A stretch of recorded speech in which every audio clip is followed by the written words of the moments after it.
Yo, what's up, guys? We're back for another breakdown and predictions video. And this week, it's another pretty good card. We got Strickland taking on Magomedov in the main event, and some interesting fights all the way through. So I'm excited for it.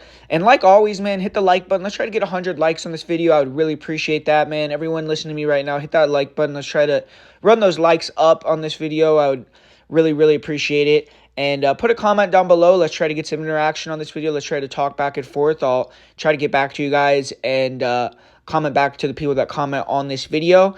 And outside of that, I do have 2 bets already for this card. I'm probably going to add a couple more. We got a Cage Warriors card this week and some other action going on. Next week, we got International Fight Week. So it's a great time to get on the Patreon, patreon.com/MMAPredictionGuru. Get access to some of the best bets in the world for MMA betting. And we're coming off another profitable week last week, so we're just going to try to keep it going with this one. And this first fight of the night, Alexandr Romanov versus Blagoy Ivanov.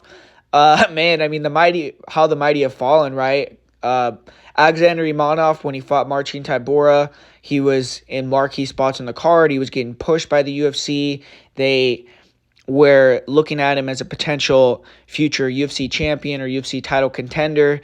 And now he's lost 2 fights in a row. He got kind of exposed back in the day by Juan Espino, but he was able to get back in the win column a couple more times after that fight against lower level guys. And then they put him in there with Tybura, and he had a really good first round, but ended up totally gassing out, lost the second and third, ended up losing that decision.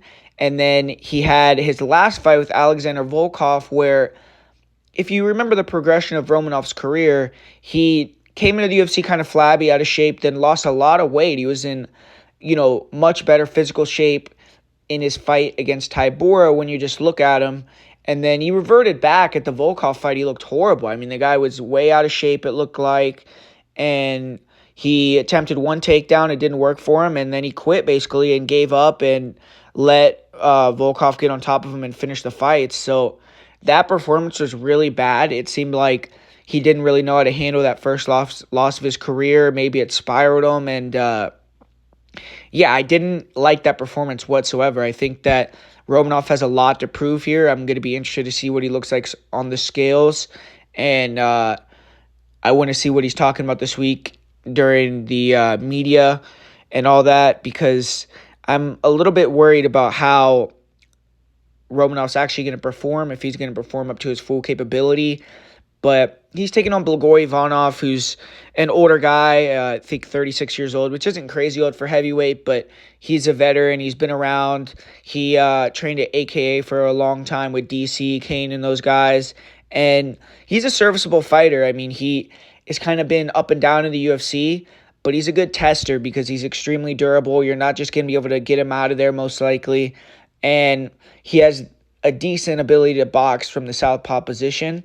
And his grappling is okay too. Like, for a heavyweight, he's fairly well-rounded. It's just he's not that athletic. He's not that great at any one thing, and it limits him. But when you're looking at the matchup and you're looking at how these guys both match up against each other, it's pretty obvious what they both want to do. Blagoy's going to want to keep it standing. He's going to want to press forward.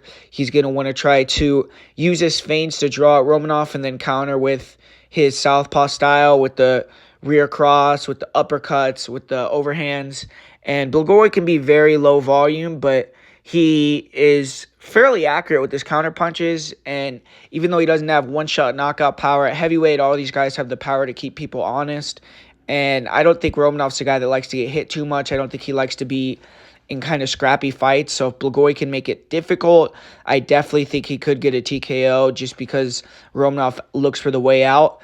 And Romanov obviously is going to be using those explosive attacks on the feet, like his, Superman punches and kind of wild blitzes, where he can use his athleticism to close the distance, get a hold of you, and then when he gets a hold of guys, you got to admit, I mean, the guy's extremely strong. You see him picking up heavyweights over his head, it's slamming them, and he could just absolutely overwhelm guys, especially early in fights, and take them out on the ground. But skills-wise, technique-wise, it's a lot of horsepower that he's using, and once he starts to get tired, those takedowns become much harder to get. And when he's in the top position, he could overwhelm low-level guys with ground and pound and things like that, but he's not necessarily a great guy on top either. He has kind of low-level submissions that he goes for and just kind of uses his size and mauls guys to finish him. With Blagoy, we got good grappling on Blagoy's side, not really offensive grappling, but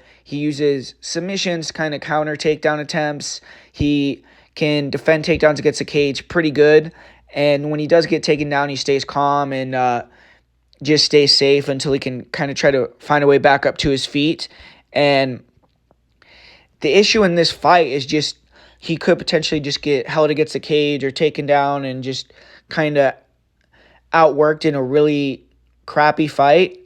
But at this moment, man, I just don't trust Romanov enough to pick him. I'm actually going to go with Ivanov. I'm going to say that this guy's extremely hard to finish. He's going to make it difficult for Romanov to take him down. He's had to fight a lot of wrestlers in his camp all the time when he's been training, getting ready for fights.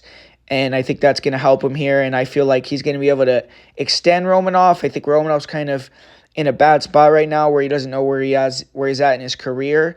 And unless he has a big bounce back performance here, I'm going to say Ivanov gets the job done via decision in this one.